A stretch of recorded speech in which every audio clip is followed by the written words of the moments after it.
And we are live. It is 5 o'clock on Saturday, and we are looking at Ardbeg Distillery. This is part of a series I'm doing studying for the level 2 with the Council of Whiskey Masters. Earlier this week, I posted a video on, what are the three best Ardbeg whiskeys. Grumpy Old Fart, thanks for tuning in. David Belcher for tuning in. Uncle Nate Drinks Whiskey, if you're still in. He clocked in a couple hours ago. Thanks for tuning in. But I was really focusing on really what are the best core range whiskeys that people can still get, and I would still recommend. My favorite overall, regardless of whether it was core range or not, hey, Too Slow, thanks for tuning in. It would be the Ardbeg Dark Cove, the committee release of Ardbeg Dark Cove, which I have. It's off camera over here.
All right, hopefully I'm back. Hope you guys can see me now. I freaking hate that. It happens a lot. And they say, well, if you're connected directly, and I have a full signal. There is no reason why it should be doing this. So, hey, Donna Pass Whiskey, thanks for tuning in. This was happening at the last place I was at. Right about a minute into it, after doing the introduction, it would kick out, and then about a minute later, it comes back. And I've sent, anyway, comments in StreamYard. They said, well, you need a hard plug wire in. No bullshit. I got a full signal. There's no reason why it should be done. All right, sorry. Just get a little frustrated with the technology. So we're back. Back on track. Talk about Ardbeg Distillery. Everybody knows I'm a big Ardbeg fan. I would say I started off when I first got into whiskeys. I had bought 108 little minis. I think one of the very first bottles that I bought was a full bottle. When I realized it wasn't just going to be a passing fad, getting into whiskeys, probably was the Ardbeg 10. I'd also bought the Glen. What was it? Oh, it was a Glenfiddich. I think it was a 15-year-old. I think it was another one of the very first when I bought a full bottle. Anyway, so Ardbeg is real early in my whiskey journey, and probably the first real peated whiskey that I really, really, really liked. So, been a big fan of Ardbeg. I visited the distillery in 2018.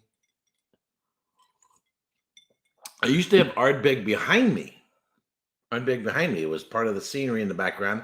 I have moved it over there because I'm at I still love Ardbeg. I still love the core range.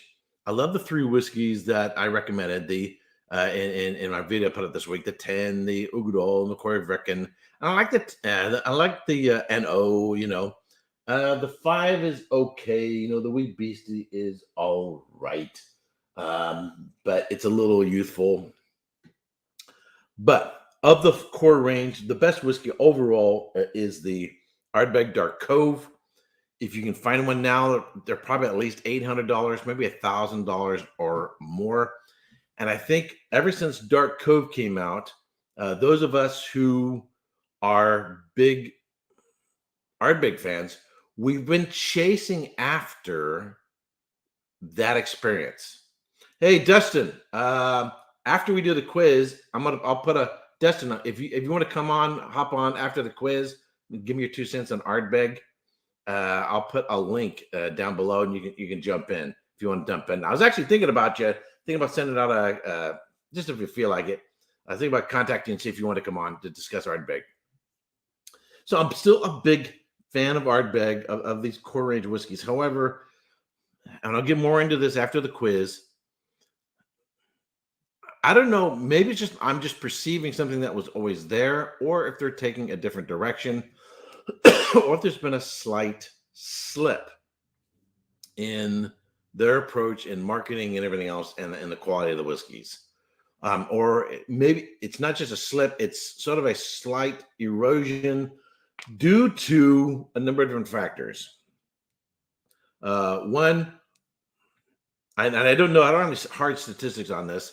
I suspect WhiskeyTubers have at least a 50% effect on the increase. They're responsible for at least 50% of the increase in the popularity of single malts.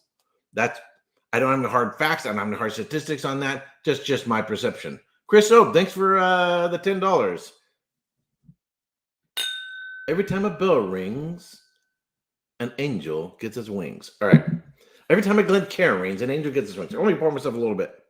So, and I don't have any hard facts. That's just my perception in terms of the cause and effect. And the fact is, when you can see, say, and Ralphie's aware of it, and everybody, when Ralphie makes a comment about a whiskey, people suddenly buy it. And he's aware of it. He doesn't like that there's that much of an effect.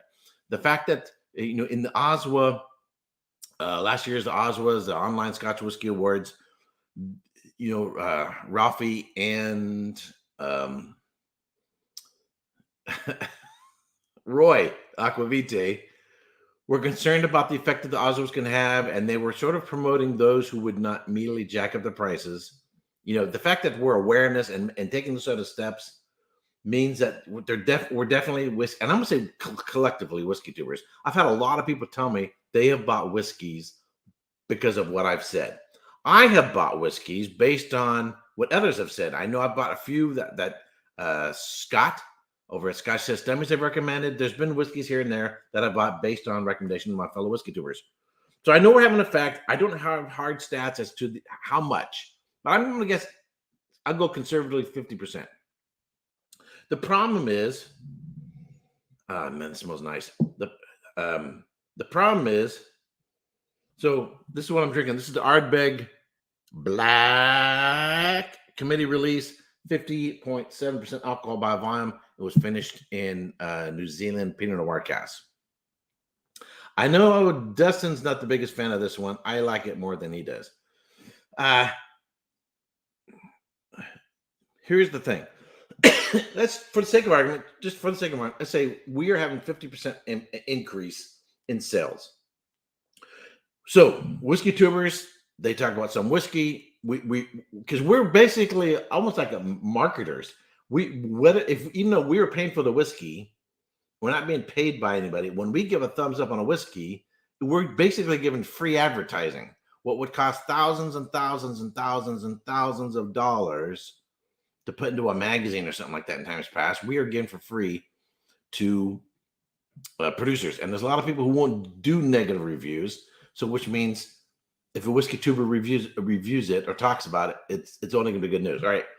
For the sake of argument, let's say we're at least 50% accountable for the increase in the popularity of whiskeys, which then increases consumption, which then decreases the supply of the whiskeys. Consequently, what is available to put in a bottle, they don't have as much aged whiskey, hence the increase in the popularity of non-age statement whiskeys, or even some non-age statement whiskeys, some of it, even age statement whiskeys, some of what's going into a 10 is closer and closer, if not exactly, say, a 10-year-old. The distilleries then have to go, okay, we either maintain this quality standard and keep it the same, but now to meet the demand, there's less and less and less of it because the demand is going up and up and up. but the supply is staying the same or even going less and less and less. So demand is increasing, supply is decreasing. What happens next? Price goes up and up and up. And even if the distillery maintains their prices, the retailers, not to mention secondaries, is going up. So then the distillery goes, heck, there's a popularity going on. We have 200 years of history of ups and downs in the market. Sometimes our distillery was closed over the last 200 years. We're in this golden age of whiskey. So let's take advantage of it and put out more bottles, more special releases, whatever else.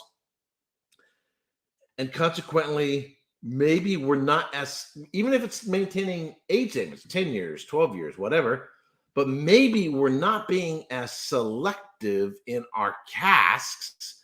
Consequently, even though it's still a 10 or a 12 or whatever, the casks aren't as good as the previous 10 years old or 12 years old or whatever, right?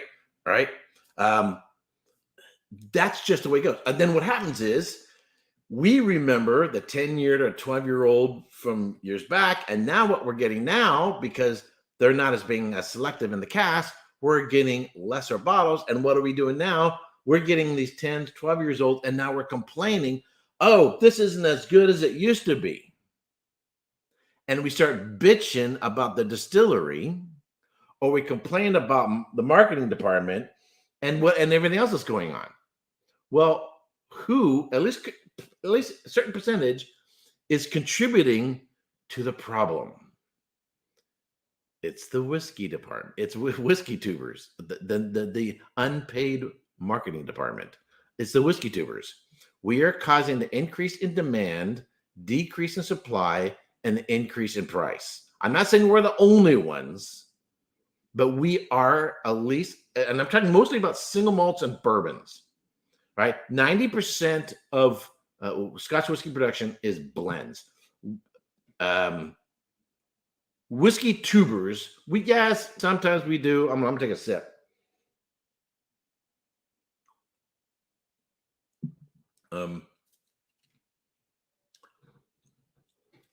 I'm going on a bit of a rant here or whatever. Take another one.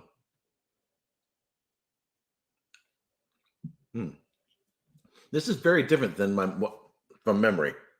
I haven't had this for a while. It's very different now than it was from my memory. All right. We now are complaining about the problem that we have contributed to, but we're not acknowledging we're part of the problem. Now, I'm going to say this is mostly bourbons and single malts. And I say that because 90% of blends, 90% of Scotch whiskey is going to blends. There's very little blended malts. There's very little blended grains or single grains. And nobody's talking about that. And we don't review blended whiskeys that often. Yeah, here and there. Because we are the whiskey aficionados. We are the whiskey enthusiasts, right?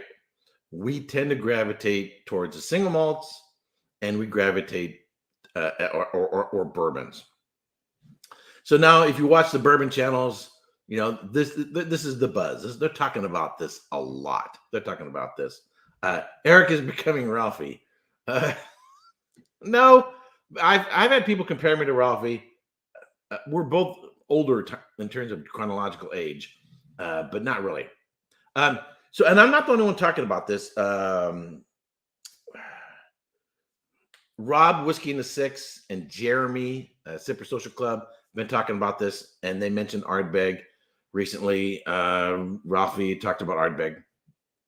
But the one thing I'm doing sort of right now that they didn't do is ask yourself, what part of the impact on the supply demand can be attributed to us? I don't have the hard percentages, but I think it's significant. What's the solution to it?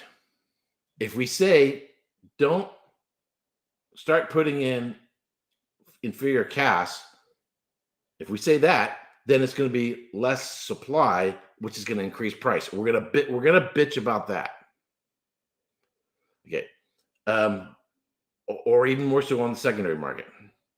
Or we're gonna say, don't do so many non-age statements, or whatever else. Or we're gonna say, hey, you need to increase production. Well, Ardbeg built another still house. They're increasing and ramping up production. Of course, it'll take a few. It's going to take some years till we start seeing what came out of those new stills. That new still house starts coming out of cask, and yes, and yet, unless they just focus on a lot of the 5-year-olds. But we are part of the fact. Now, what am I saying? I'm really saying is, let's just be honest. Let's just acknowledge it. Let's just say, guess what? This is part of life. This is part of life.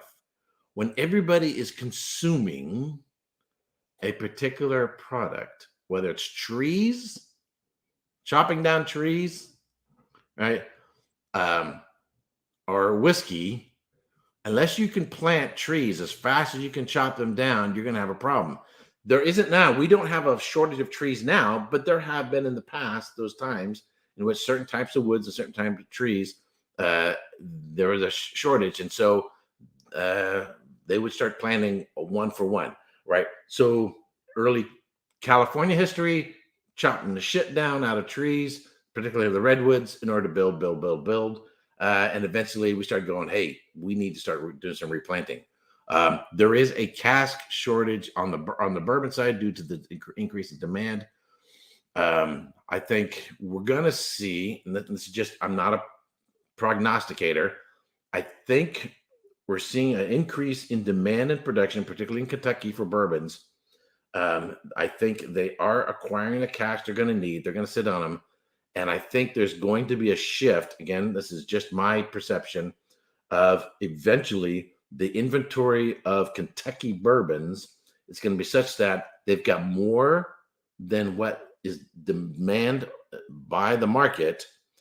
And Kentucky is going to be the new go-to place for sourcing whiskey for independent bottlers.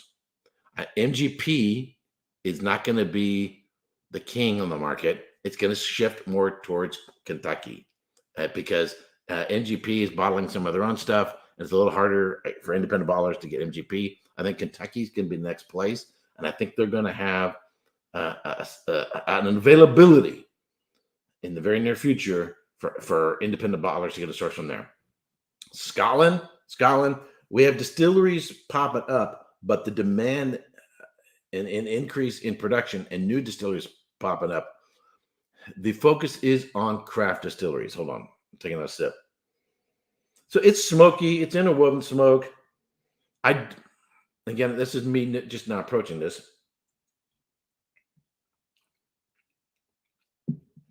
My perception before on this, I get a little bit. I had a lot more chocolate covered raisin. The wine note is popping up in the background. There is that sort of red fruit character on the background. I don't know why. Again, could be a lot of other reasons. It's seeming thinner and younger than what I remember.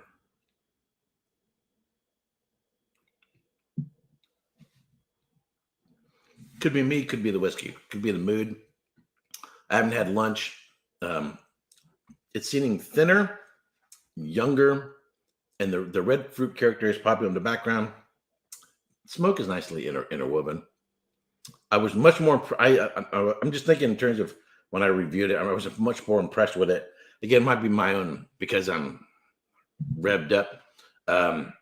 My mental attitude towards it, but I'm liking it, but not as much as I originally liked it. All right, back into it. So I think, again, I'm not a prognosticator. This is just my perception of things. I'm 55 years old. I think when I am 65, by the time I'm 65, this will level out. 10 years. It could take, and if you look at, if you watch my series on the history of Scotch whiskey, the one thing that it can't be anticipated, and I know Ralphie's been doing a lot more doom and gloom. He thinks there's going to be a market crash, an economic crash, which then, when the economy drops, what happens is people stop buying as luxury items. Whiskey is a luxury item, and people will buy cheaper whiskeys, or they will drink less of them. He thinks that the impact will be big enough to where it'll affect the demand, and we will see another drop in the market. With the current popularity and boom in Scotch whiskey, there were videos coming out. This is a couple of years ago, of people being concerned because there's been these booms and busts in the Scotch whiskey industry. Those are, some people were like a little nervous, like, hey, where are we going? We're building too fast. We're building too fast. We're going too fast. This will cause another bust. I think those people failed to look at the fact that the contributors to the previous bust were due to war, prohibition, and men, and those sort of things. The only thing that I could see that could affect the current boom is if there's a pretty large economic bust across the playing field for the average whiskey consumer. That's the only thing I could see. All right. I'm sort of rambling on here.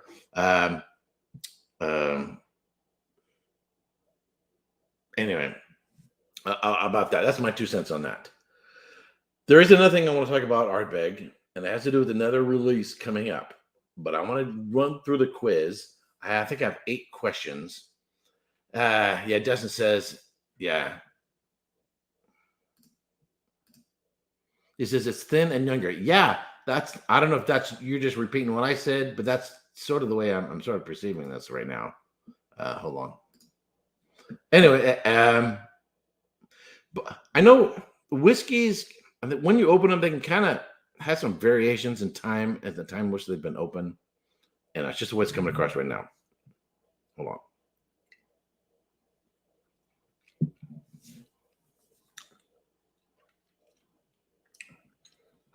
It doesn't have the green notes of youth, that sort of new makiness. It doesn't have that, but it is feeling thin. I still like it. But just not as much as I did before. All right, let's get into the quiz. I have 8 quiz questions. All the quiz questions are based on the material that I put out previously this week. Keep you on score. The main purpose of my quizzes are to reinforce what I've already covered. So I have no desire to, ass hat questions or anything like that. So they shouldn't be overly difficult. Everybody keep your own scores, and it's just for going over what we've already studied, if you're following along in my videos. All right. So question number 1. Ardbeg Distillery was officially founded in A, 1815, 1817, C, 1823, or D, 1855? 1855.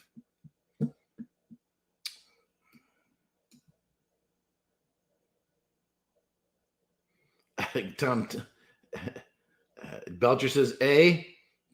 Dustin says, wait till the Kardashians all drink rum. Whiskey will be free. Okay. David Belcher says A. Ben Demon Hunter says B. Fraser Thistle says D, 1855. Grumpy Fart says A. And the answer is 1815. 1815. All right, next question. The name Ardbeg means, somehow the way I did these things, I'm not filling up the whole screen.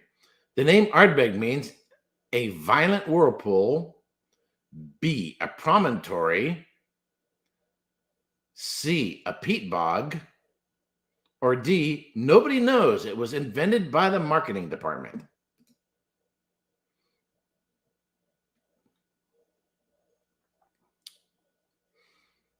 So what does Ardbeg mean? A whirlpool, a promontory, a peat bog.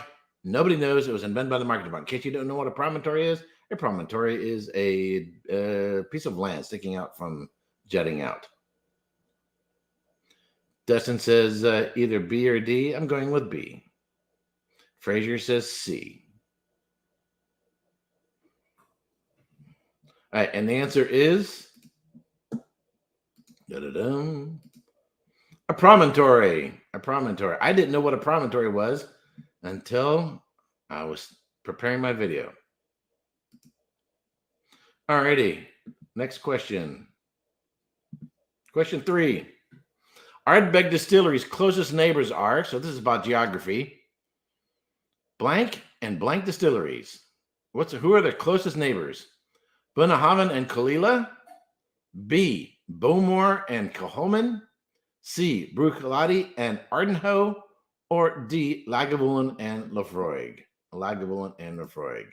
This shouldn't be that difficult. But, you know, there's always new people. They're new to whiskey. I want to do things for all people at all levels. But I know if you're watching a channel like mine, you're probably not a newbie. Although there are always some. I get good questions sometimes from people who are newbies. They send me IMs or whatever. All right. And the answer is Lagavulin and Laphroaig. Lagavulin and Laphroaig. Next question. Ardbeg Distillery was founded by A. Alfred Bernard, B. Colin Hay, C. Duncan McDougall, or D. Thomas Buchanan Jr. Is it A. Alfred Bernard, C. Colin Hay, B. Colin Hay, C. Duncan McDougall, or D. Thomas Buchanan Jr.?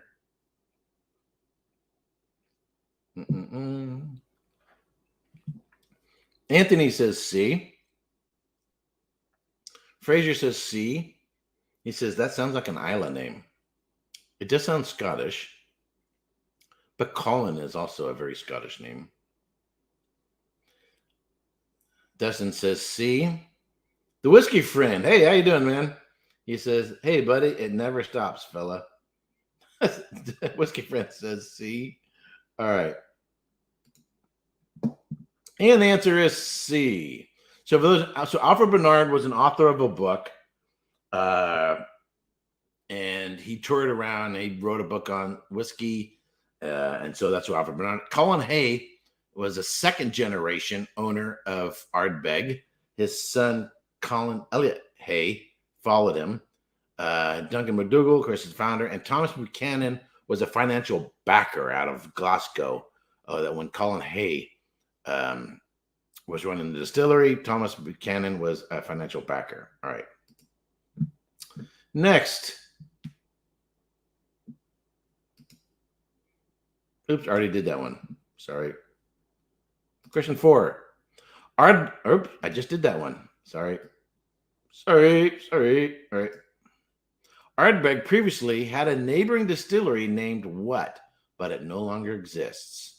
So there is a distillery that closed that used to be near Ardbeg. If I don't know if I'm pronouncing this correct, Ardensteel. B. Brora. C. Portentruin. Or D. Fishel. So is it Ardensteel, Brora, Portentruin, or Fishel? Taste and sensibility says A. Taste and sensibility says C. Fraser says A. Dustin says he's guessing A. David Belcher says A. And the answer is A. So most people know the Brora is actually right next door to, oh God, my brain just went blank. Son of a gun. I've been there. And I'm sorry, my brain just went blank. It's actually up in the Highlands.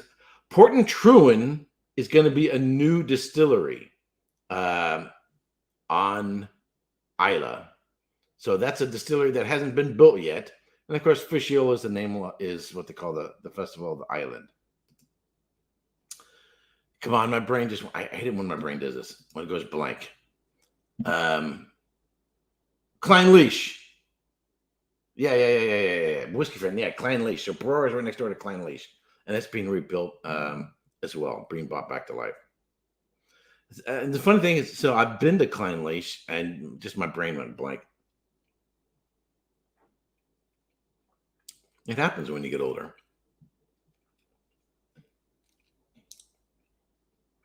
This does not drink like 50.7. It doesn't drink. It's not like a 43. It seems closer to a 46 based on mouthfeel. Yeah, so I'm just saying. All right, next.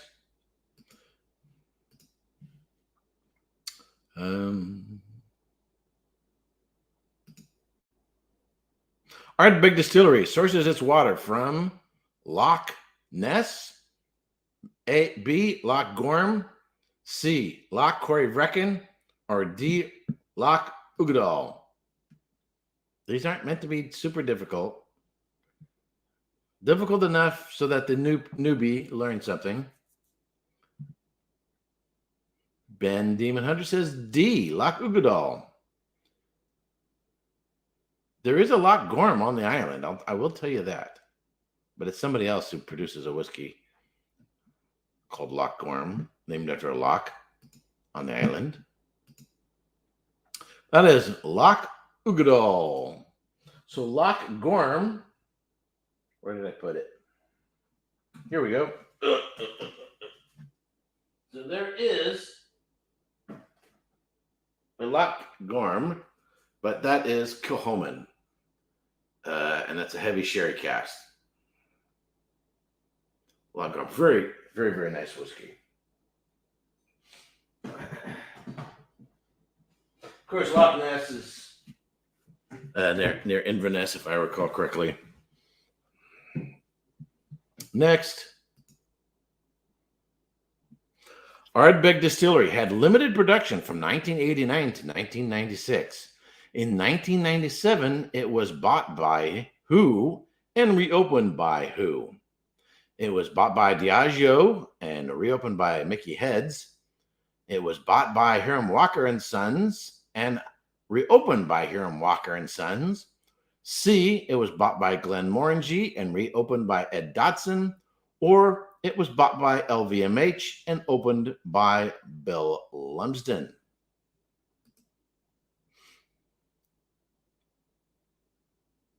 David Belcher says C.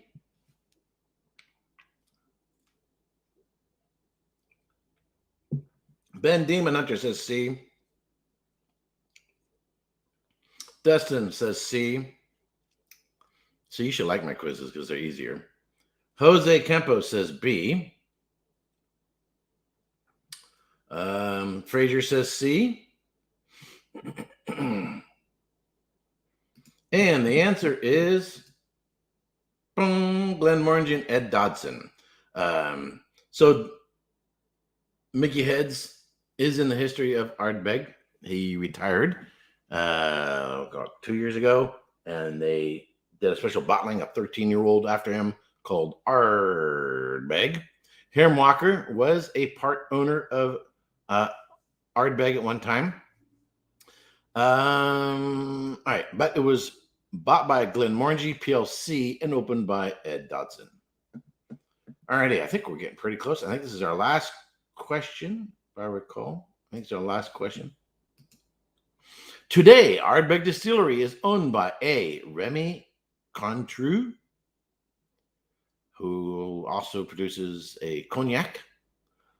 B, Beam Suntory, which also owns, Suntory Japanese whiskey and Beam Distillery in Kentucky. Moet Hennessy Louis Vuitton, LVMH, or D, Diageo. So who currently owns Ardbeg Distillery? James is saying C. Anthony is saying C. Richie Z. Hey, Richie Z, how you doing, man? Send me a text, Richie. I'm thinking about having a get together at my house. I think September 4th. It's Labor Day weekend. Most people have that Monday off from work. I already contacted. I'll talk about that in a second. All right. So the answer is Moet Hennessy, Louis Vuitton, LVMH. Alrighty, I don't have your contact information. I have your email in it. So send me email, erikwait@yahoo.com if you're interested. It'll be Sunday, September 4th. I've already contacted Phil and Deepa, who live, depending on how fast you drive, about a half an hour from here on the other side of the hill in the Bay. Looking to have a small get together. So it'll be on a Sunday, probably 2:00 in the afternoon, 2 to 7, something like that.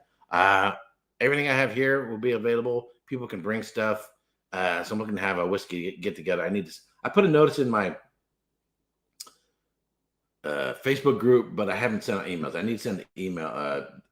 There's a chain email that Phil sent me, so I'll be probably sending out a notification out through that. But anyway, alrighty.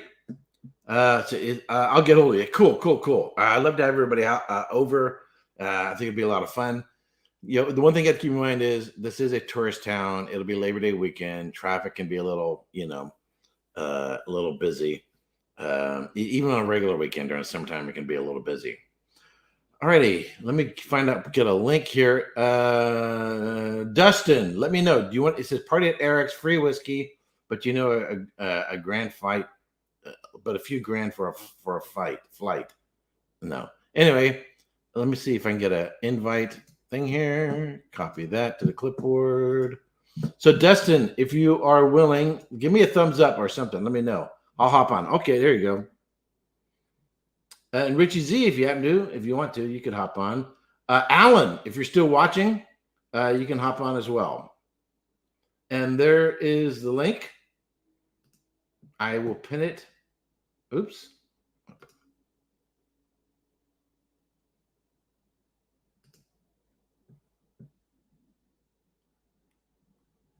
Shared. Okay. And I meant to pin this. Put user in timeout. I'm not gonna put myself on timeout. That makes no freaking sense. Oh, I have to do that in. Oh, there you go. All right, cool. Cheers. Hey, how you doing, man? Oh, pretty good. Let me do this. There we go. Whoosh. There we go. Yeah. So what you got in the glass? Just since you were doing Ardbeg, I threw in a little the little grooves. Oh, there you go. Okay, I still have 2 bottles. So I still have that one. Did they do a CR release of that? Did a CR? I never saw that here. So 46 is all I ever got. Yeah, same here. Yeah, I never saw that one. Yeah, we're complaining about availability, and that was years ago. Actually, I know you can get one. There's a whiskey shop in Roseville, California. When I used to live up there, it was right down the road. Bourbon, Wine, and Spirits, right in Roseville, what's up near Sacramento. They still had it on the shelf. I did a video, something like, is it worth $200 as a way of doing sort of a re-review. Gotcha. But, yeah. So anyway, so first I can tell people, when it comes to whiskey, don't listen to Dustin because he only drinks the good shit. If you really want to know and understand someone who truly understands whiskey, you need to talk to someone who drinks the bad shit. So because they're the ones that really appreciate the good shit. Someone who only drinks the good shit, man, what do they know? They only drink the good shit. Hey, it takes all types. And Ken down at Scotch Down Under, he agrees with me on that one. So you definitely have to have some bad shit every now and then to appreciate it, for sure. Right. I definitely have a large memory bank of very bad bourbons from my early days getting into bourbon. But you also have more experience than I do with older Ardbegs. Probably a little bit, yeah.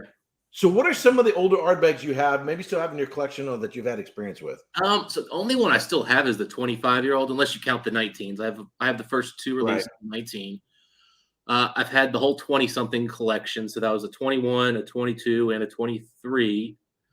And then I've had a couple of independent bottles that were in the 22 to, I think the oldest I had was a 28-year-old independent. That was a Taiwanese exclusive release.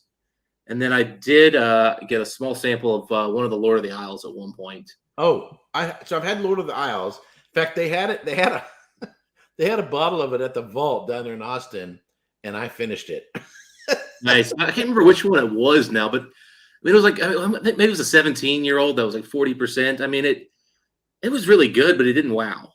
Right. So would you? So those ones that were 20 plus years old, did those wow you? Some did, some didn't. The 22-year-old took a little while to open up, but once it got there, it was pretty darn spectacular. That 28-year-old I had, oh my goodness, wow. So I'm gonna show some slides, and then this will be. I want to get your comments on it and get everybody else's comments as well. So there's another bottling coming out. The committee, which,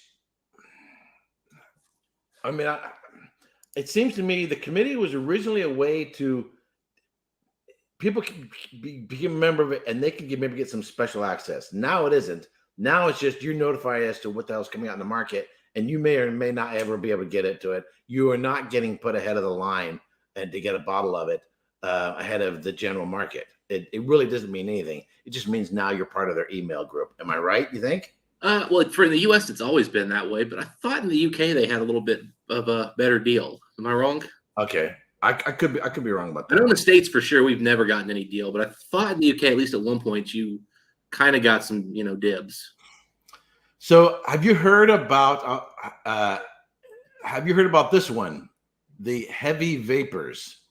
Yeah, I did see that. Okay. So I saw this on that. Yeah, I saw this on heavy vapors. I thought that heavy vapors was like when a woman was having flatulence or something like that. Oh my, I have the vapors. So I first saw this, and so I'm a member of like 3 different Ardbeg fan groups, and so I get a little bit of more news off of them and impressions from them. But if you want to get a perception of what the real fans think, I think that's where you're going to go, what you're going to see. So let me read this real quick.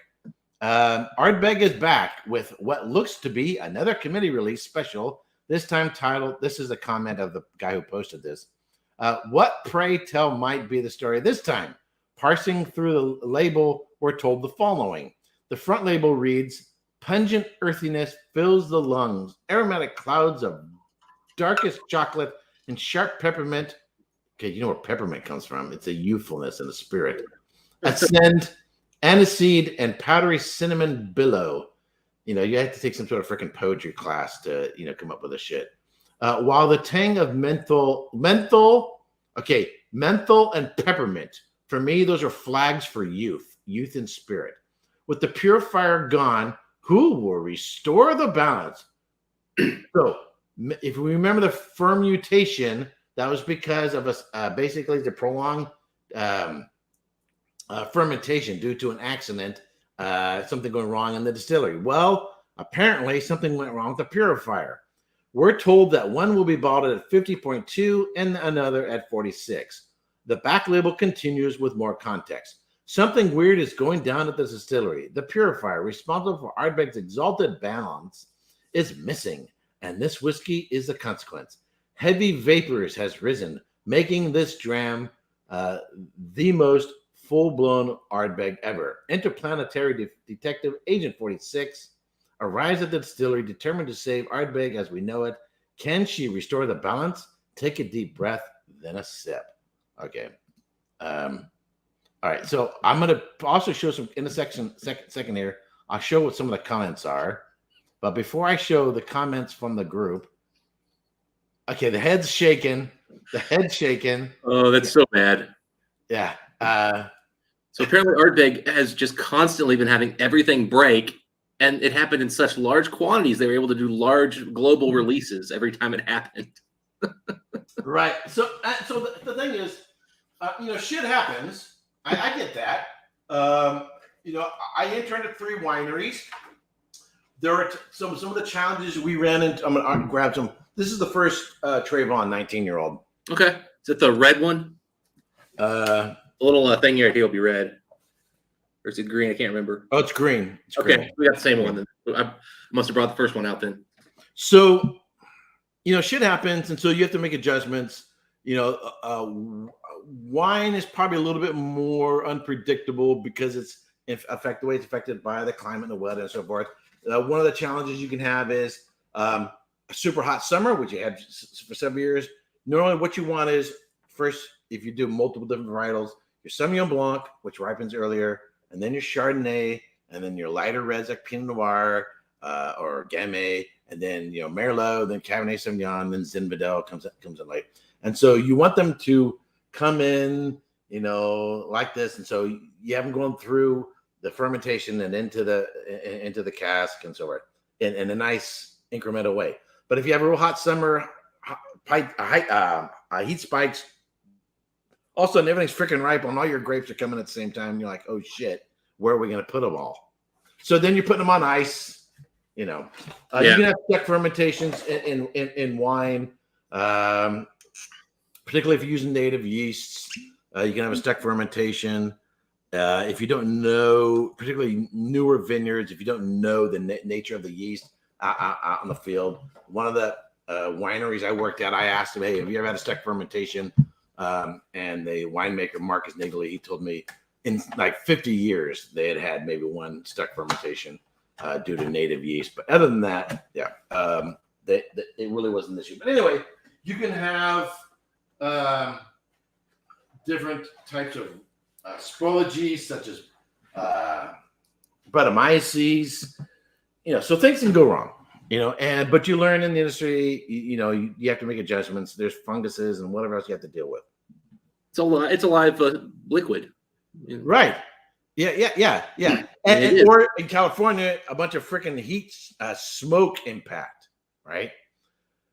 What you don't find wineries doing is, hey, let's just get the marketing department to make up a bullshit story as to how we're going to sell this wine.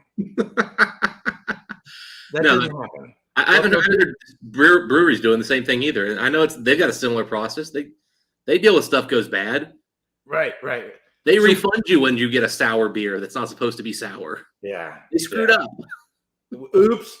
Yeah. So what they typically do is if it doesn't meet their standard of quality, you sell it off in bulk and it goes to an inferior, someone's going to source, someone maybe use a blend it with something, but they're not allowed to put the name of your winery on it, and so it gets sold at a lot cheaper because you don't want to ruin the reputation of your winery. So it gets sold off and it's becoming $2 chuck or whatever. Mm-hmm. Right. In fact, if you want to, you can buy finished wine, have your own and pay for someone to bottle it and put your own label on it. And you never saw it, you never touched it, you never tasted it, and it goes to the market. So you can do that. And you can do the same thing in the whiskey world.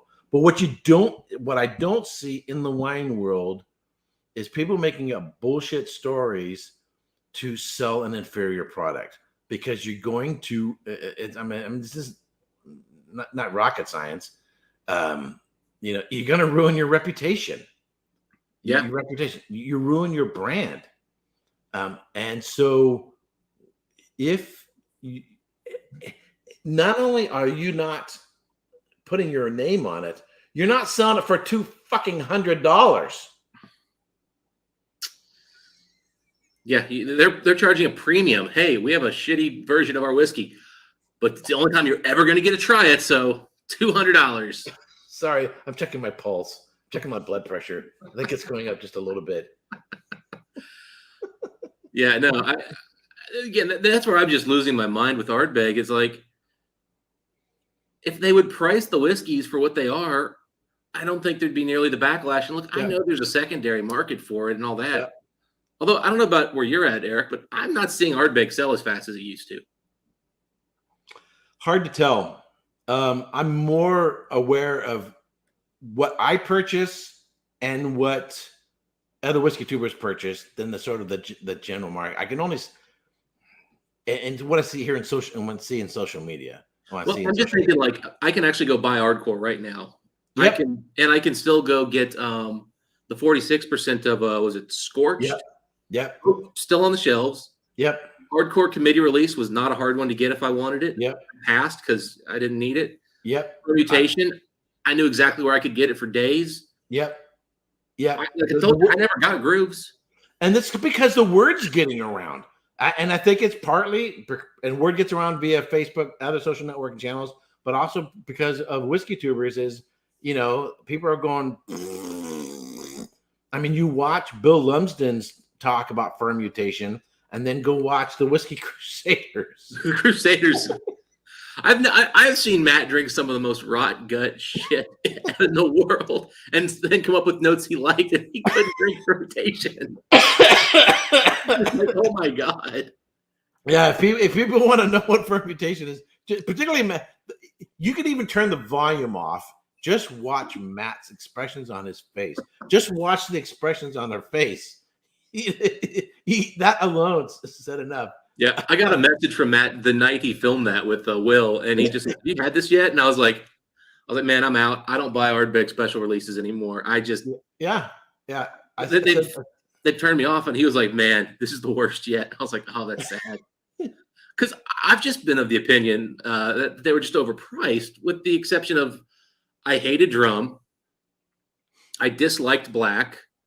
Didn't hate it, just disliked it. Kelpie was sort of one where I just think it wasn't for me. So I didn't hold that against them. But yeah, I mean, in general, I've liked most of what they've done on their committee releases. Like heck, I even like that. That was that the rye one they did. Ardbeg. Yep. Yeah. I mean, I didn't buy it, but it was good whiskey. It was just overpriced. Supernova was actually, I'd probably buy Supernova again for retail. I like that one. That was real good. I like drum, but I knew, and I said in my video, I think I have a pretty good sense of what my viewers like and how they will respond. I have a pretty good sense of how various whiskey tubers, I've kind of gotten to know what everybody's palate's like. And I knew this is going to be one that's going to be controversial. There's going to be people love it and people hate it. And I kind of figured I knew who would like it and who wouldn't. And I was sort of down the middle of the road on it. I didn't hate it. I didn't love it. I liked it more 6 months after it had been open. So I had actually gotten 6 bottles of that. I was able to pick up 6 bottles of that and made them available. Mash and Drum, Trent C up in Canada. That's right. You did send those out to a bunch of people. Yeah, I remember that now. Scotch Test Dummies. I kept one extra one for myself, and I don't remember the other 2 went. I don't remember. But anyway, so that one I was okay on. I thought it was different, but I didn't hate it. But I want to show you the comments. So this whiskey isn't out yet. But let me show just what the comments are. And again, there are more with Ardbeg, other Ardbeg groups, other people commenting on this. I'm just showing a few. I've not seen anybody who had a positive comment to say about this, and it's not even out yet. And the fact that they're making these types of comments is because of they just got burned. As a consumer, I just got burned out of $200 or whatever out of the last couple of whiskeys. And now another one's coming out, and I'm pissed off, and this is going to be my response. So here we go.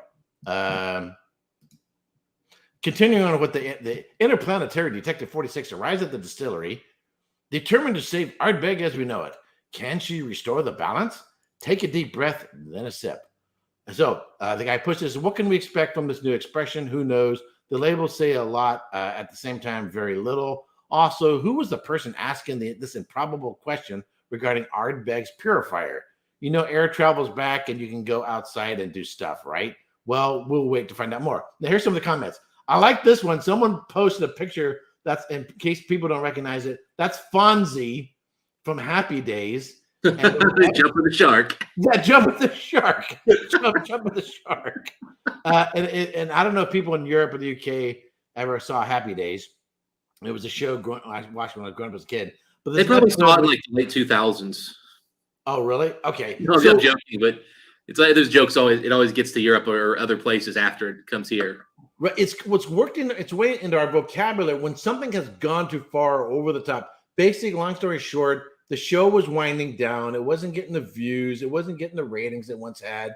The show had probably outlived its legitimacy. And so, Fonzie had previously, did a jump on his motorcycle with a cliffhanger where he jumps over, he jumps and then mid-jump on the motorcycle, going some garbage cans, to be continued.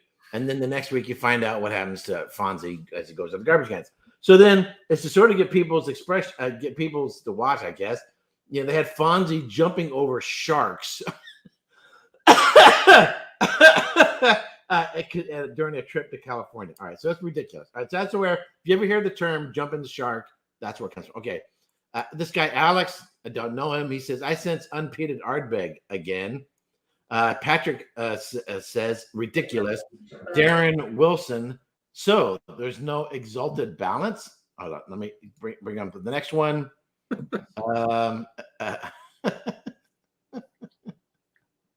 Sorry. Here's another few more comments. Next year, a toilet broke and more cow stable flee. That's probably my favorite one here. A different Ardbeg as we know it. Interested? Someone put a link here. I don't know what that one's about. Jacob says there should be a new.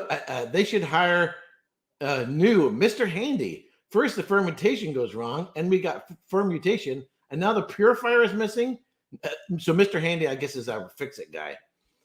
Next year, the Ardbeg Shorty will jump into the barrel and give a nice wet dog aroma. Okay, I like that. Fraser Muir says, when's Ardbeg going to drop the whole gimmicky and comic-looking labels? And of course, it's not just the labels; it's what they're pushing. Everything else. Peter says, why not drop the storytelling bullshit? Next year, a toilet broke and more cow stable flavor. Okay, I think I already had that quote on there. All right. Let me hide this one. Shit. Hold on. Pushing the wrong buttons. Yeah, you got me. I just went and looked in Bill's Discord to see when that got posted, to see the comments. So this is from Facebook. Yeah.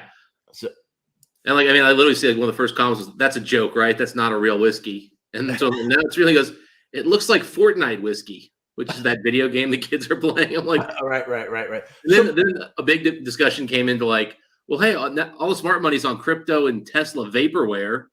Is that what Ardbeg's doing? Do you buy it with Dogecoin? So, and the thing is obviously the whiskey's not gone out. Nobody's tasted it. I gotta say, who knows? We still don't know. Maybe it's a fantastic whiskey that'll blow your freaking mind. Okay, it's hypothetical. It's possible. Sure, it's possible. But the fact that this is the perception of the consumers based on recent releases, that these are the comments they're making, and that is their reflection of the marketing department. And that recently we have been burned by the quality of the whiskey that's being put out. And so this is the response you're going to get. And this is not a whiskey group. This is not just some Facebook group. Mm-hmm. This is an Ardbeg group. The people who are fans, this is what the fans are saying. And the reality is, fans, we can be the biggest critics and the toughest critics, but we can also be blind to our favorite distillery. It's kind of like fans of a football team that tends to lose and never make it in the Super Bowl. They still remain fans, but yeah. I think this is a telling sign. I think they need to wake the hell up and figure something out. Yeah, no, they're losing their demographic. Because Ardbeg had us whiskey geeks chasing after them, but they also just had the guys who didn't know anything about whiskey were chasing after them. I remember Bart telling someone, "Oh yeah, I like Ardbeg. You know anything about it?" And the guy showed him a tattoo he had of Ardbeg. They have developed this huge fan base, and yeesh. So Dustin, you and I are now on the board of directors for Ardbeg. Sweet. Okay. Ominous. Okay, E pluribus unum. Okay, what would you say if you could talk to the other board members? What's our game plan, and what are we going to do going forward? I can't just cash out and run. So, well, I think what they did with Wee Beastie made sense. They knew they couldn't meet demand. They knew they had this new stills up. They'd increase production. So short term, they were going to use that as a way to kind of get their payback in. Cool. They made a whiskey that's not for me. That's okay. But they've got to double down, make sure that 10-year keeps its quality, which I think it has. And the Wee Beastie is not $200. No, yeah, exactly. The Wee Beastie is an affordable whiskey. Right. You want to pay for it, but it's affordable. Yeah, so the financial spot, at least in my neighborhood, Wee Beastie moved into where the Ardbeg was priced, and Ardbeg jumped up $5 to $10. At least in my neighborhood. Yeah, I mean here, they're about $5-10 apart, but they'll run sales on the 10, which I don't see on the Beastie. And when the sales on the 10 come, it's cheaper. So okay. So as soon as I don't have an Ardbeg 10 right now, as soon as a sale comes by, which they always do sometime around like the fall, October. Okay. I'll pick up a 10 or 2 and then I'm good. Okay. And the thing is, so I did a couple of videos with Daniel Whittington on marketing and stuff. And, I said in a previous video about Ardbeg, I like art. I like communication. I like, that part that communicates a message or tells a story, whether it's a true story or a bullshit story. I don't care as long as it's good. But if the story and the artsy stuff and the comical stuff, I like stuff that's funny in advertising or real artful. There's a Johnny Walker Black video that I love. In fact, I bought the album of the music for the album. Shoot, I don't have my phone on me. Hold on. I don't have it. Anyway, the song, basically, there's this room. There's this man sitting there. He's got a bottle of Johnny Walker. The room's somewhat black. There's all this art and stuff, and there's all these like antiques around. And she comes in and she takes this bucket of black paint and she's just sloshing paint all over the place. And there's this music, ba-dum, ba-dum, and I love the music. I went and bought the album because that tune stuck in my head. So the idea was, in an artful way, and you have to see the video, is that black is all over the place and all that stuff. And the song, gosh, I wish I could remember the name. I have it on my phone, but my phone's on the charger on this other room. I like the visuals of the commercial. It's Johnny Walker Black is what, $26 to $30, somewhere in that range, depending on your neighborhood. So the imagery and the marketing and the advertising and it was almost like more of a music video than it was an advertisement. You know what I mean? It's like something you'd see on TV. I didn't have a problem with it because, hey, it's a $30 whiskey. It's a mass market whiskey. It's a blended whiskey. And I thought it was kind of hip and cool and artsy. I thought it was visually really well done. So I didn't have a problem with that. What I have a problem with is when the quality of the whiskey and the price isn't meeting the hype of the advertising, marketing, and the imagery. That's when I have a problem with it. That's when I have a problem. I've always liked the whimsical, funny, artful way of communicating that Ardbeg's always had, but the quality was there to back it up. So that's kind of what I've had a problem with. Yeah. Okay. Yeah. I mean, I look at their neighbors. You just had in your quiz there. Laphroaig and Lagavulin. They've been able to maintain a level of quality that I think most of us, for the most part, agree with. They may have a batch of 12 I didn't like or something like that, but they've been pretty consistent. Right. So they've been able to do it. They're popular. They're selling stuff out. It feels like Ardbeg really is trying to be pushed by marketing to become that Macallan of Islay. And I've seen someone else make that exact same comment. And if you look at, they're owned by Louis Vuitton Moet Hennessy, which is, what would you call it? They do. What you call it? It's a luxury, not luxury. That it's what's the term I'm looking for? People are more focused on image and buying stuff out of lifestyle magazines. I don't know that's the demographic of yeah, and I mean, I was having this conversation the other day, but whiskey's kind of becoming a Veblen good or Veblen good, however you say that. Essentially, the higher the price you put on it, the more people will pay for it. Here we go. Oops. No, it's not. Yeah, Gin Wigmore, Kill the Night. I would bring that video up right now, but I'd get hit with a strike. If you haven't seen the video, search it online. I like that song. I bought the whole album. I like all the songs on the album. It's funny, the commercial didn't make me run out and buy more Johnny Walker Double Black. It made me buy an album. It's probably cost the same as Johnny Walker Black did. Yeah. And so so when I see stuff like that, I really like it. I don't have a problem with it.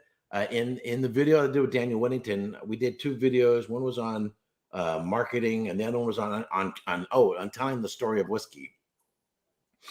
And I kind of lose my train of thought here. So I like artful commercials. I don't want to be bored. I don't want just statistics at me.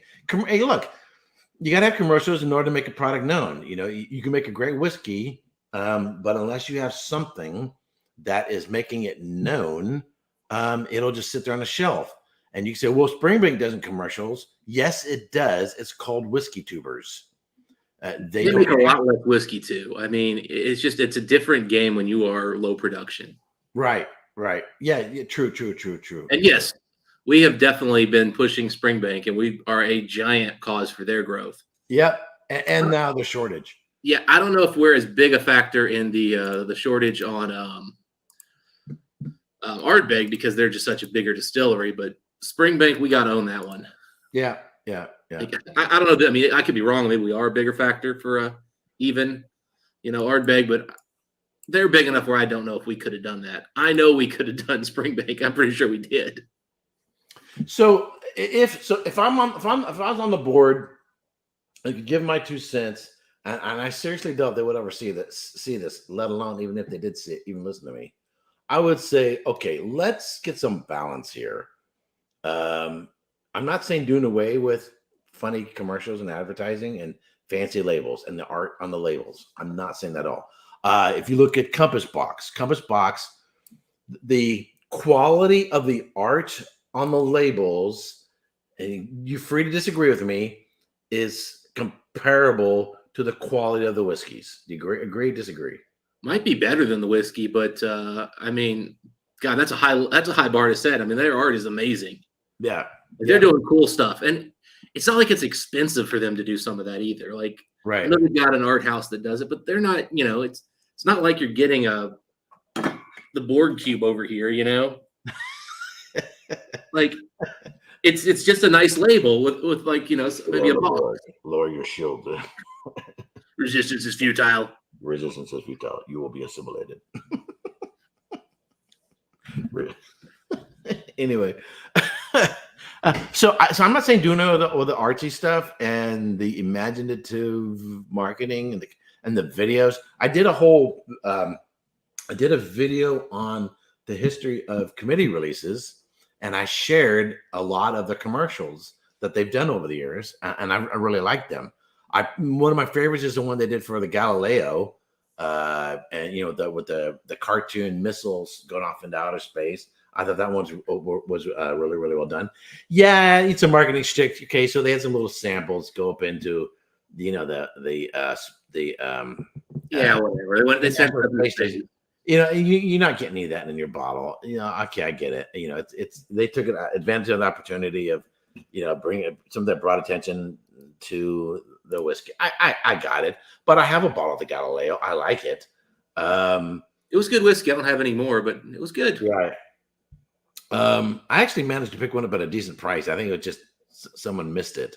It was just sitting there on the shelf, and kind of got neglected or whatever. Yeah. So I could come out. I was saying that long ago. You could find dusty bottles. Yeah, every once in a while. So my advice too is okay. If you have a whiskey that's due to something going wrong in your distillery or in your warehouse, don't frickin' bottle it. If that's what you wanted your whiskey to be, you would be doing longer fermentations. You'd stop using your purifiers. You would stop doing whatever the hell it is you're doing to your whiskey.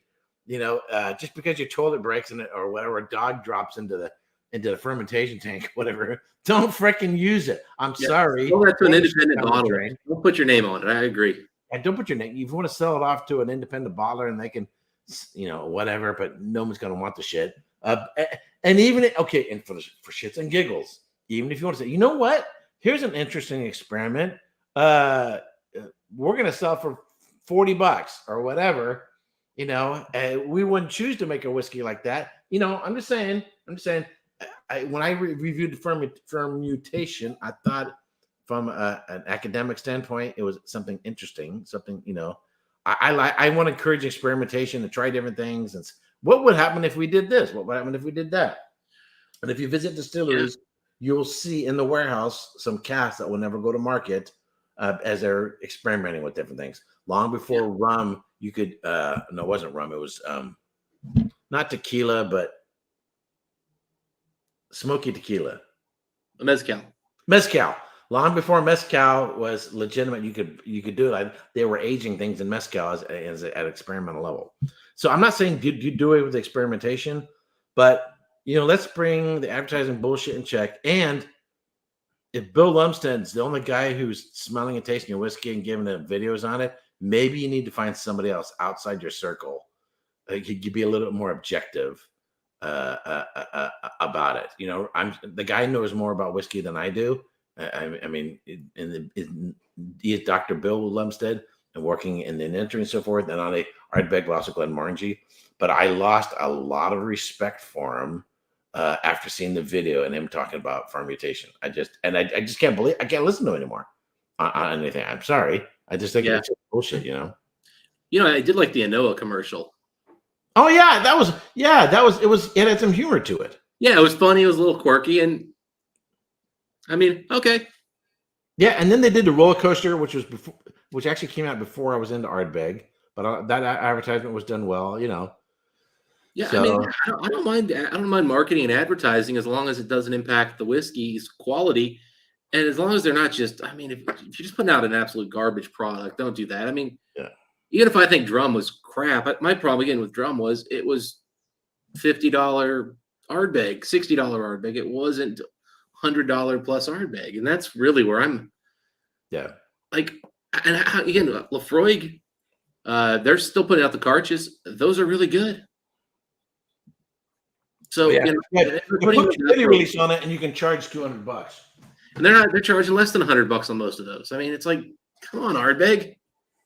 So, if I show you a cartridge, or as some people say, cardias. This is the triple wood. Yeah, I was actually looking for that just a minute ago because that's delicious. This is freaking fantastic, and I bought this because Scott and Bart recommended it. They really, really liked it. I went and bought it. This is freaking fantastic. I don't remember what I paid for it. It was under 100. I'm willing to bet. It's at 59.5% ABV. Very, very respectable. Not this weird like 50.25 where it's not cask strength, but they want you to think maybe it is. Or it's close enough, Yeah, but anyway, this ex-bourbon, quarter cask, and a whole bunch of sherry. This is a freaking superb whiskey. I think I gave it I don't know, might have been like 92 points or something like that. That was great. This year's PX release was phenomenal too. I had a sample of it. I haven't had the bottle of it, but I had a sample of it, and yeah, it was great. It was really, really, really nice. Yeah. It somewhat reminded me of Glenmorangie's peated PX cask. I paid like $100 for that one, and I went out and got two of them. It was just such a good bottle. In fact, I got them for $100 to my door shipped. Excellent. So it's kind of weird. It's kind of people get emotionally tied to their favorite football team, and and particularly when there's rivalries between our baseball teams, more football than in baseball, and they're like whatever some other football team was like the enemy. Oh, screw the Niners or screw the Cowboys or screw the whatever the team is. I guess for me, I really was a fanboy of Ardbeg, and I liked being a fanboy of Ardbeg, and I liked the sort of tongue-in-cheek humor of it. And now I'm kind of like, you know what? I'm moving on, and that's why it's the Walleyes, and I'm no longer an advertisement for him. I am becoming more of a fanboy of some other brand you may have heard of. Yeah, I'm noticing that brand's quite on display there. It's one of those brands that wants me to give them an annual subscription. So I've become a fan of these ones. I just ordered 6 bottles of from Scotsman Whiskey Society. They're actually supposed to be. They'll be arriving on Tuesday. I'm gonna see. I haven't talked to them yet, so I'm gonna see if I can get Ben and Scott on to talk about not just these bottles, but I have 10 questions. 10 questions about Scotsman Whiskey Society I want to ask. So I'm going to see if I can get them on. We can talk about these bottles or just whatever. But I have 10. I'm going to pitch it to them. I'm going to see if I can get them to come on live and answer my 10 questions. That'd be cool. Scotsman Whiskey Society. So the 10. So out of all, I know we're changing subjects, but I'm becoming more of a fanboy now of the Scotsman Whiskey Society. And I've always liked them before. When I had met Ben had given me, I don't remember what all the numbers were, but it was distillery number 3. And it was a heavy sherry cask. Okay. He had given me a sample of it. You can look it up.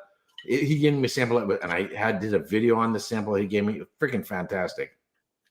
So I've liked him for a long time. It just delayed actually becoming a member, started buying bottles. But when I went through the list of the distilleries that they do, and then I was looking at the list of the distilleries that I wanted to study, I started realizing, there are some distilleries, if I want to get a whiskey from them, there's only one way I'm going to do it. And that's not going to be from an official releasing, unless I live in Scotland. But yeah, maybe you find like a one-off LE they did once or something. Yeah. So I'm gonna get it from SMWS. So so there's 31 distilleries. I don't know how many total they have. How many total distilleries they do? It's like 90, I think, but that includes like Rome's and other stuff. Right. So, but I counted 31 distilleries that, other than through SMWS or perhaps some other independent bottler, I'm not going to find them in the United States. I'm not going to find them, or I'm not going to be able to get them. Period.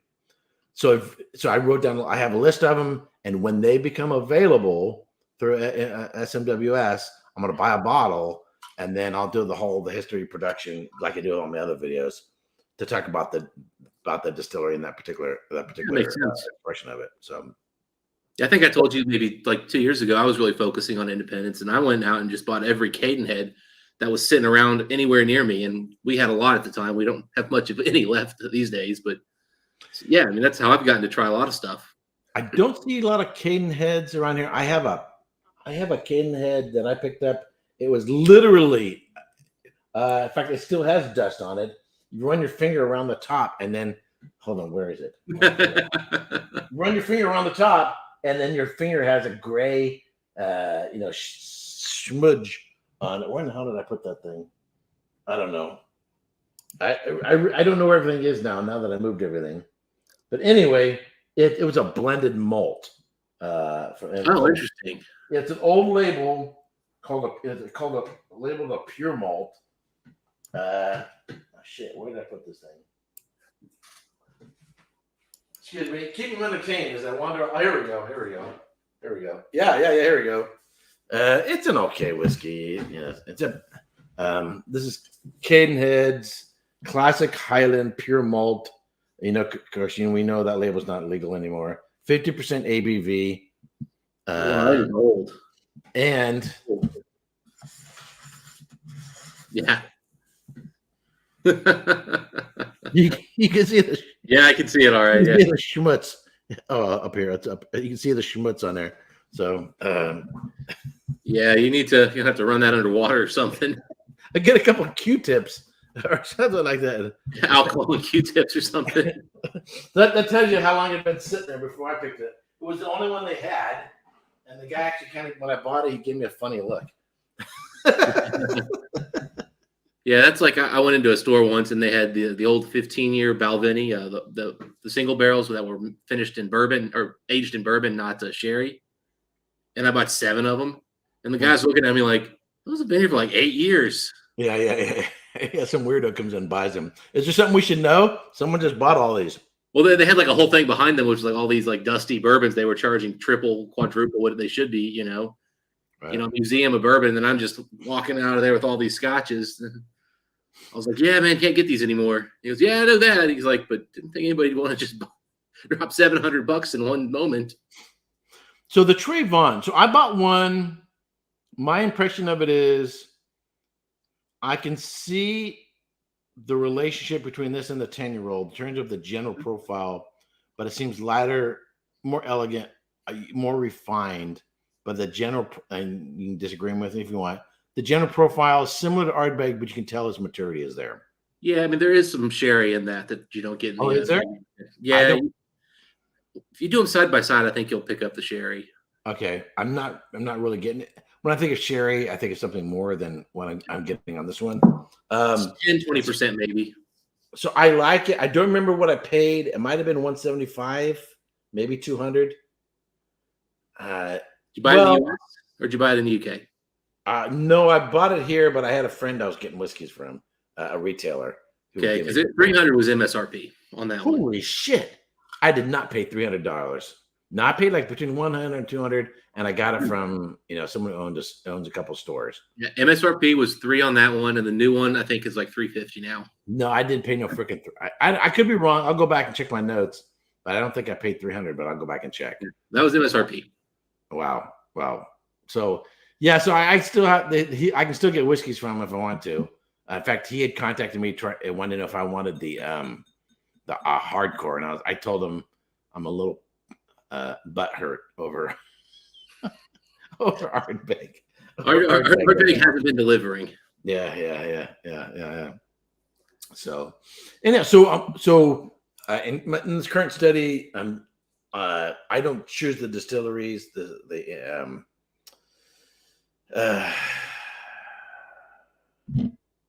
Now I can't remember the name of the freaking organization. The Council of Whiskey Masters. They tell me what could potentially be on the test. So there's a long list that could be on the test, and all of the Islay distilleries are beyond there. So this is the first. I'll be going through all of the Islay distilleries, and next will be Lagavulin. So we'll be looking Lagavulin and then working our way up through all the Islay distilleries. So I'll be doing reviews. Lagavulin's a pain because you got to go buy a ton of stuff from the UK. Otherwise, you can't really try much of their whiskey. Yeah, and I have the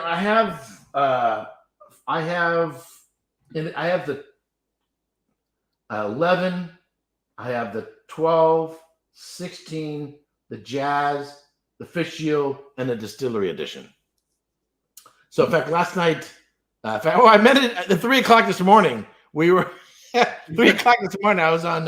We were on Scotchtown Down Under. I was taking a pee, and I comment. What are you doing up at 3 a.m.? I had a little bit of a headache because I was trying 3 of these side by side. My impression right now is the 11, if you have it by itself without comparing it to the others, is okay. Mm-hmm.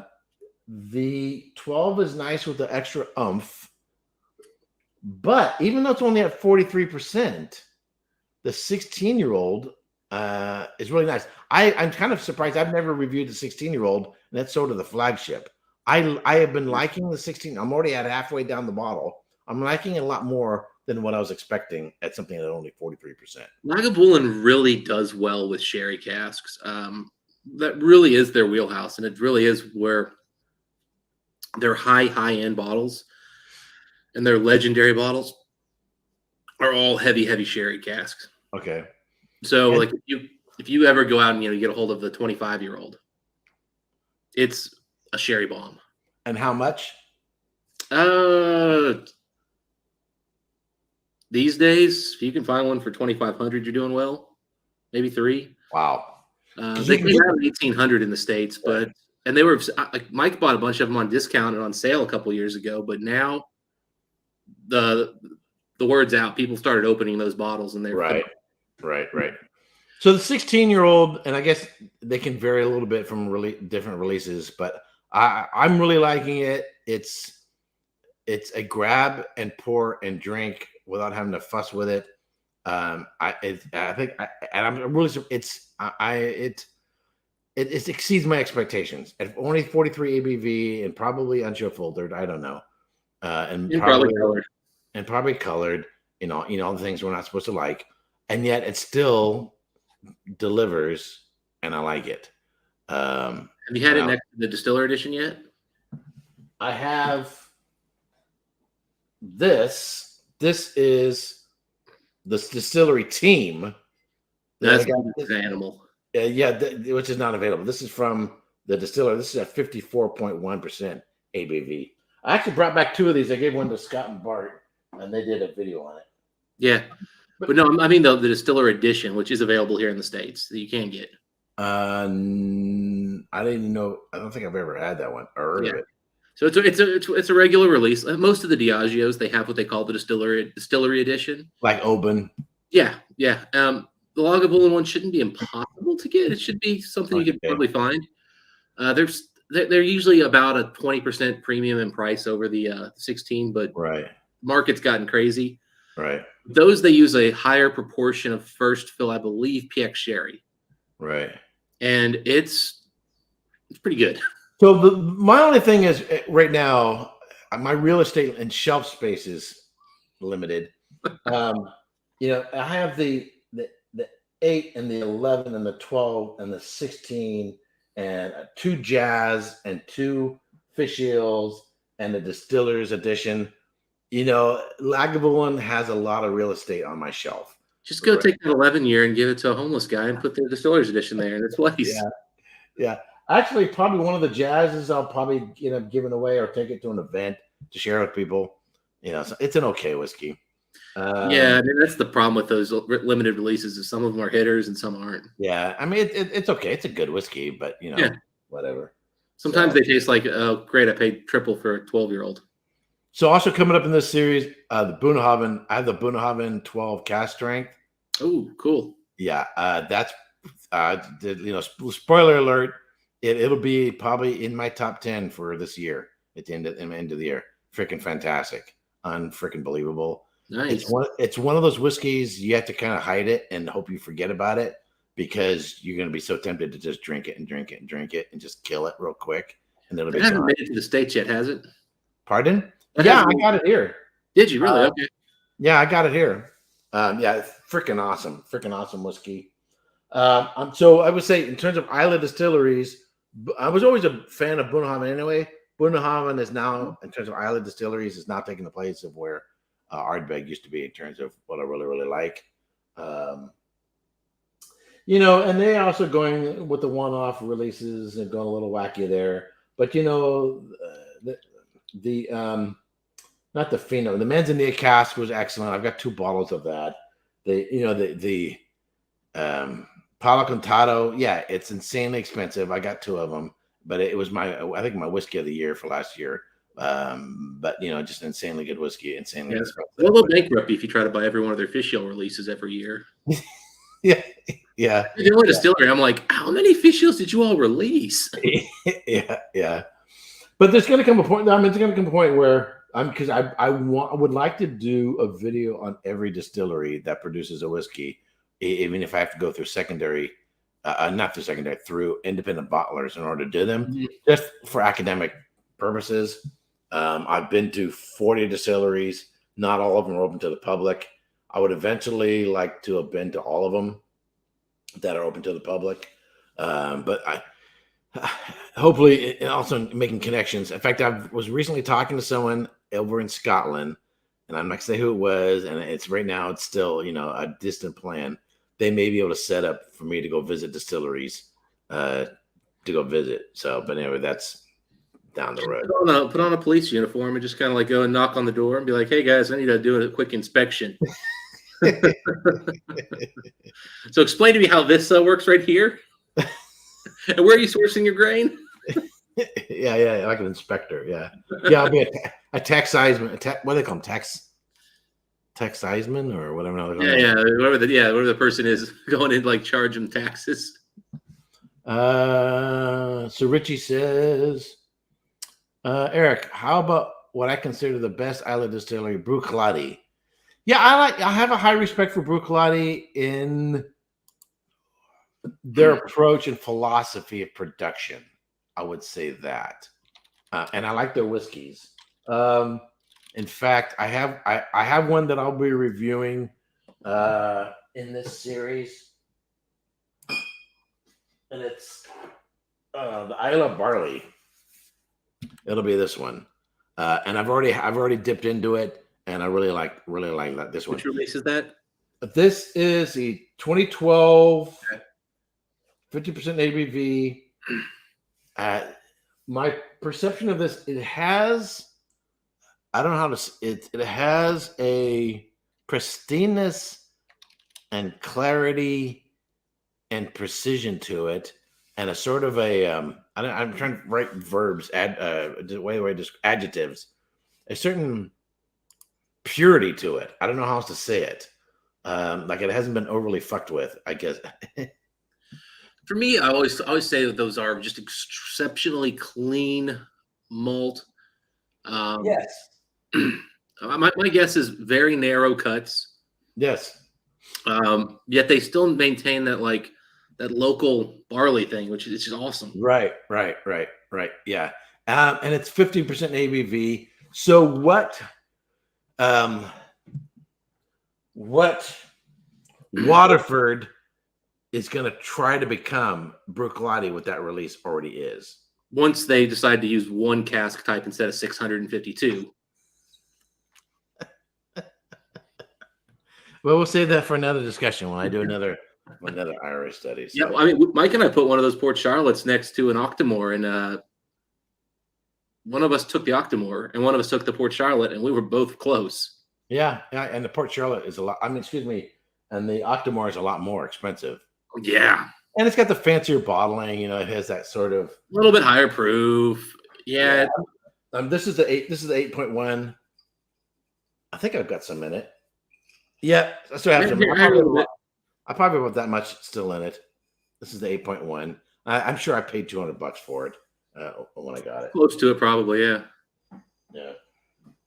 You sent a bottle of that to Keith, didn't you? Yeah, that's right. I had him on my channel. I got him a bottle. Yeah. I guarantee you, Keith's bottle's long gone. Well, I got a lot of other whiskeys. He hasn't been putting out videos lately. And it's been a while. It's been almost a year, yeah. Yeah. I mean, eventually, the average lifespan of YouTubers is probably about, in terms of like long term, is about 5 years. So anybody, he occasionally hops in with Mike and I. So okay, so WhiskeyTubers, it gets expensive and everything else. If you're lasting more than 5 years, you're doing really, really well.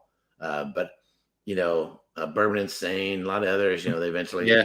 Now, there's been 3 WhiskeyTubers who've actually gone into the business, and they kind of disappeared.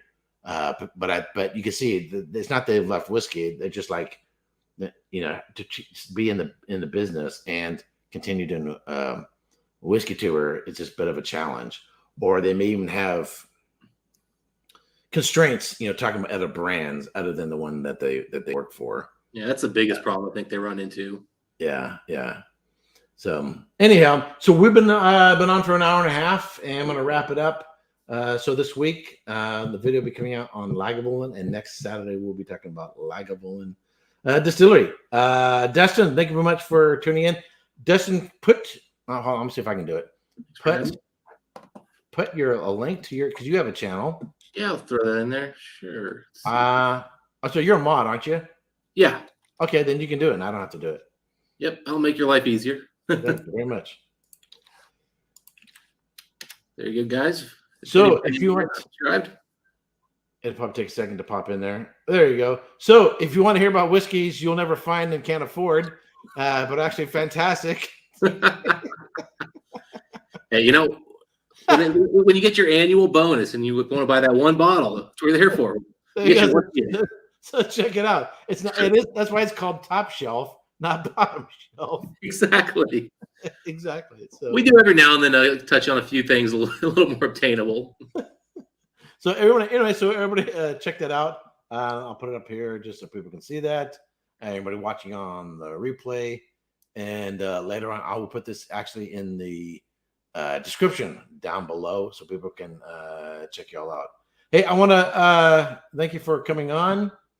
I don't get guests on very often, but I was actually before I went live, I was hoping you would come on because I already had you in mind to bring you on because of your perspective and experience with other Ardbegs and stuff. So anyhow, I hope everyone has a great Sunday, great rest of the weekend, and Dustin, hang in there, and I'll talk to you a little bit afterwards. All right, if you haven't already, give this video a thumbs up, and hold on, let me do this real quick. Give it a thumbs up, subscribe if you haven't already. If you have any comments, if you have any questions, leave them down below. And after about 24 hours after I've gone live, I'm going to post other videos to watch. They'll be posted somewhere around here that links to other videos that you can watch. All right, until next time, Sanjivat.